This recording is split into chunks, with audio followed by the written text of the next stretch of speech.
Do you have a newborn or a small baby who isn't sleeping great stretches and you've tried swaddling but you think they hate it? Stay tuned for some tips on how to make that work and get the best sleep of your baby's life. Welcome to Parenthood Prep, the only show that helps sleep-deprived parents and overwhelmed parents-to-be to successfully navigate those all-important early years with their baby, toddler, and child. If you're ready to provide the best care for your newborn, manage those toddler tantrums, and grow with your child, you're in the right place. Now, here's your host, baby and parenting expert, Devin Clement. Hello, and welcome back to the Parenthood Prep podcast. We're going to make it a quick one today, but very important. I know everybody's coming off of the July 4th weekend. I hope you all had a wonderful time. I hope if you're pregnant that you're staying cool. Put your feet in cold water. That's really nice. My mom said when she was pregnant with my sister, she was born at the end of June and I was little. I was like 4. She would just put me in like the baby pool in the backyard and like stick her feet in it and just sit there with her feet in the pool and me, playing. If you are in the New York area, the weather's going to be perfect this weekend, or I guess was perfect since you're hearing this on Monday. So, what are we going to talk about today? We're going to talk about swaddling because I think it's an important thing that people don't really understand so well, especially when you're like brand new parents.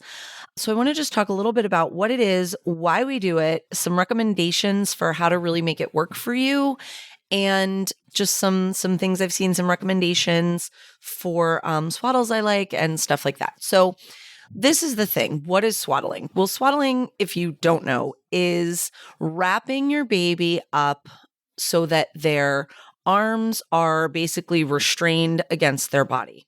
You can do this using a blanket or using a swaddle that's sort of pre-cut and sewn into a shape. And the purpose of it is because, babies spend their first 9, however many months, curled up in a ball inside a uterus. And that's how their body is. So then they come out, and because of sleep safety, we put them on their backs, and that's not comfortable for them. If you ever look at primates in the wild, or even just like human beings holding their baby, when you're holding a tiny newborn, you're not generally holding them flat on their back facing out. You're holding them next to your body, like tummy to tummy, where they're curled up in a ball and they're laying on you. This is how they're actually meant to be. This is how they're most comfortable. Or like you see the baby monkeys like clinging onto their mom, tummy to tummy, or like chest to chest, or whatever you want to call it. But basically facing each other with that input, that area that they're laying on is their front.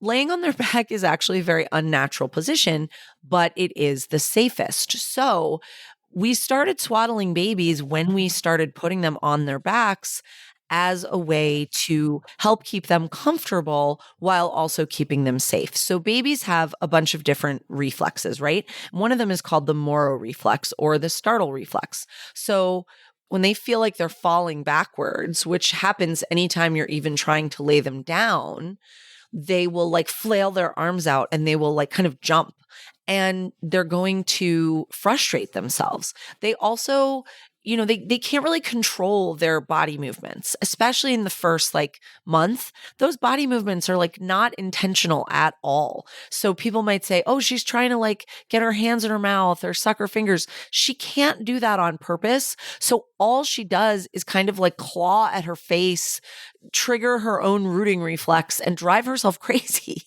Look at your baby when they're like laying on you tummy to tummy versus when they're, flat on their back on the ground or in the crib or in the bassinet or whatever. They start like flailing around, and that is very unintentional. Again, they were curled up inside your body or somebody's body for 9 months or 8 months or however long, and they didn't move. Yes, there was a little bit, I'm sure you saw a little bit of movement on the ultrasound or whatever, but they were not like intentionally doing things with their arms and legs that involved like stretching them out because they didn't have space to do that. So now suddenly they're able to stretch out and they just don't understand what to do. And they end up disturbing themselves and waking themselves up and hitting themselves in the face and all that kind of stuff.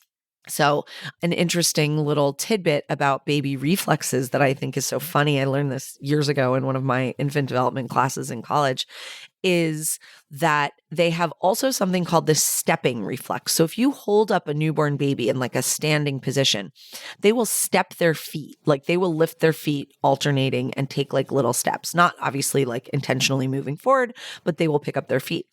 And researchers noticed that the stepping reflex disappears around 6 months. And they were like, oh, why does this reflex disappear? Do other reflexes take priority? Like what's going on in their brains that this reflex disappears? Then a researcher took a 6 or 7 or 8-month-old baby, put them like waist deep in a basin of water. And what do you know? Step, step, step. The feet started stepping. The reflex doesn't go away. Their legs just get too fat for them to lift in the same way they were able to when they were newborn. So I just think that's so funny. And what like a duh thing for them to realize. They thought it was going to be this like elaborate thing about the brain. And it turns out their legs are just not as easy to lift until they get a little bigger, and then they can start lifting them to walk. So I love that tidbit. I think it's so funny. While we're on the subject, another tidbit that I love is, I forget what country it was, somewhere in South or Central America, these male anthropologists were studying this like ancient tribe that kept their knives and weapons in the rafters of the house. And the male researchers were like, oh, why did they do that? Did they believe that the sun gave them some kind of power and that by putting them up high closer to the sun, the knives and weapons would like receive this power from the sun? And then a female anthropologist came on the trip with them and she said, they put them up there so the kids won't get them. And the male researchers were all like, oh yeah, that's probably it. So anyway, I love that story too. So swaddling. So the purpose of it is to help them feel that same sense of containment that they felt when they were in the womb, to keep them from having those impulsive movements that are not intentional, that they're not doing on purpose, that startle reflex, these things that are going to like make them wake up and disturb themselves and you. We swaddle them so that we can keep that movement contained and give them that feeling of closeness, of grounding, of that, physical input as if they were laying on their tummy, but now they're laying on their back. So if your, parents are like, what is this swaddling? We didn't swaddle you. Remind them that they probably put you on your tummy and that's why you slept great. So, but we can't do that anymore because of safety. So swaddling is very purposeful. Babies really do like it. They really do need it. I will often go to a family for the first time that's like either not swaddling or swaddling kind of loosely or just like using a swaddle that's too big or something. And the baby doesn't like it and it's not useful and the baby gets their arms out and they're flailing all over the place. Swaddles should be quite tight. In fact, much like with the car seat, tighter is actually safer. I know a lot of people get nervous that like if the car seat straps are too tight, the baby's going to be uncomfortable, but that is how tight they have to be for safety. I talked about this in the safety episode. With the swaddle, if you just put it on like loose, that's just going to be a loose blanket that they're not supposed to have. They're going to get it up over their face, and then we might have some issues with safety. So swaddles should be quite tight. They should not go up anywhere near their face. In fact, they shouldn't really be touching their like chin or jawline at all because that can trigger the rooting reflex, which means, oh, I feel, because obviously we evolved to breastfeed. We're mammals. It doesn't mean we have to do it, but the way that we evolved is that you feel that like nipple touching your cheek and you turn your head and you're like, oh, here's the boob. So when something touches their cheek or their like lower face, they turn towards it and start suckling because they're like, oh, it's a nipple. Yeah, so we don't want the swaddle like touching their face. We want it to be quite tight. We don't need it to be tight around their hips or legs. And in fact, if you do it like too tight around their hips or legs, that can lead to some issues. So you want to still let them have their legs kind of movable, but it's very easy to do to just really constrict the shoulders and the arms and keep those hips and legs free to move and kick around. There was a thing like God, so many years ago, where they were starting to be concerned that people were swaddling the hips too tight because babies were getting hip dysplasia. Don't worry about that. You can use a blanket. It can be tricky. It's a little bit like doing arts and crafts. Like if you're good at it and you have a lot of experience, things are going to go much smoother and better. So if you want to practice a lot, that's great. But if you're brand new, don't be ashamed to use like a pre-made swaddle or watch a video or whatever. I was reading a book a few years ago about infant learning, and I had to actually stop reading it and pick up a different book about the same topic because the author sort of was railing against swaddling. And her reasoning was that she, as an adult, had taken a workshop where they had swaddled the adults. And when she got swaddled, she felt very anxious. And she decided that swaddling makes babies feel anxious. There are so many flaws in this logic. I don't even know where to start. Like, you are a grown adult with a history of your life, with God knows what kind of like traumas and triggers and different things that have happened to you. You did not just come out of a womb. You've had 40, however many years to grow your arms and legs and gain control of your movements and your nervous system and be able to like functionally move your body in a way that babies can't. And you didn't just spend the last 9 months in a literally fetal position because you were a fetus curled up in a ball. Like, you are not a newborn baby. So if the idea of swaddling makes you anxious, don't project that onto your baby. And this woman shouldn't project it onto other people's babies. It does not make them anxious. It calms them down. What about babies who fight the swaddle? I have many parents who, not coincidentally, call me for help because their baby's not sleeping and they want some overnight support or they want some doula care because their baby's having a lot of trouble sleeping. And then I ask if they're swaddling and they say, oh no, she hates the swaddle. They hate the act of being swaddled a lot of the time, like the process of actually getting the swaddle on. But once they are swaddled, they are so content and they will generally sleep so much longer. So just because your baby is quote unquote fighting the swaddle, aka having impulsive movements in their body that they are resistant to the change or to the process of being swaddled, does not mean that they hate the swaddle. Or if you're like, oh, they always break out of it, you need a better swaddle or you need to do a better job. A lot of the swaddles on the market now are, I think, way too stretchy. They really give babies the opportunity to like work their arms up in a way that they shouldn't be able to. I kind of hate all of the Velcro swaddles, but especially the ones that have like a huge piece of Velcro and like a big flap and stretchy material and they can like work their way out of it.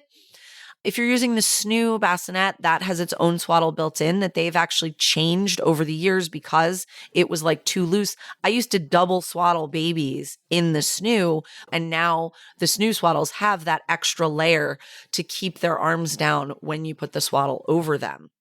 It's one of the 5 S's from Dr. Karp. I talked about this in the newborn soothing video. They love a swaddle. So my absolute favorite swaddle, and I don't normally make product recommendations, and I'm actually going to have a whole episode about that. My favorite swaddle is the Miracle Blanket. The Miracle Blanket, that's what it's called. It doesn't work on super tiny babies. It's a little big, but usually once they're like 9 or 10 pounds, it's perfect. So maybe like, a few weeks, it's perfect. And what it does is it has this additional inner layer. It is a stretchy material, but it has this additional inner layer that you use to literally like trap their arms next to their body. And then the outer layer like wraps around and around and around. No Velcro, it just wraps around. And there's just like a loose pocket at the bottom for the legs. It's not tight around the legs. And the beauty of this swaddle is, first of all, there's no Velcro, which is loud, gets trapped on everything in the wash, is very annoying to use. It has this extra arm capture. That's the real miracle of it.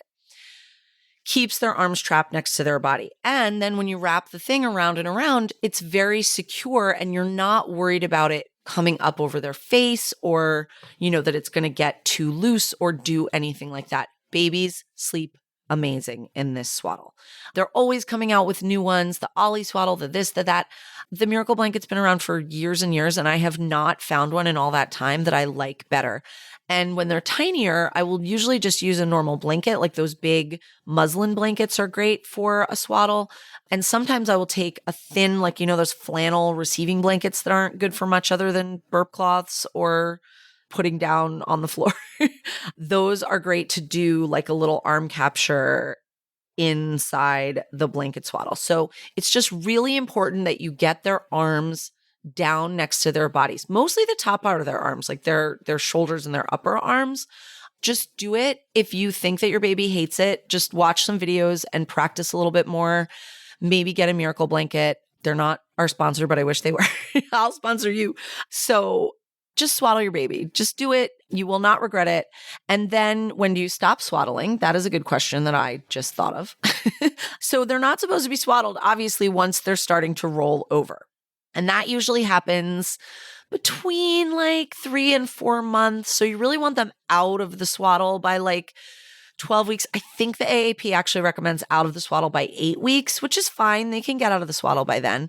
You know, that moral reflex is starting to dissipate a little bit. They're starting to get a little more control over their bodies.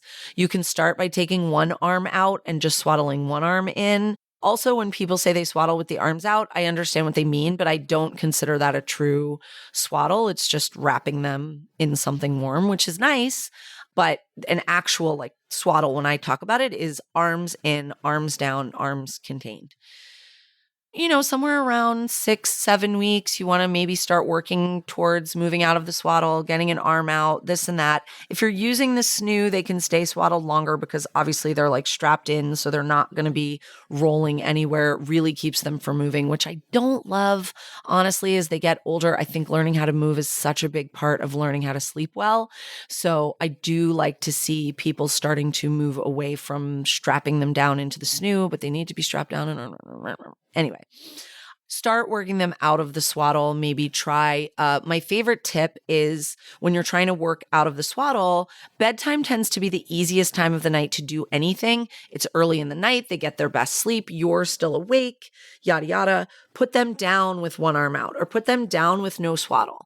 And, you know, as the night starts to go on and they start to get more wakeful and more irritable and they're waking themselves up more and more, then you're ready to go to bed. Put that swaddle back on. You know, maybe the first night it's at 8 o'clock. Maybe the next night it's at 10 o'clock. Maybe the night after that it's at midnight. Like just slowly work towards them not having it. Maybe you're just, you know, getting through most of the night, but you're putting it on at 4 a.m. because that is the witching hour. 4 to 6, both a.m. and p.m. are just rough.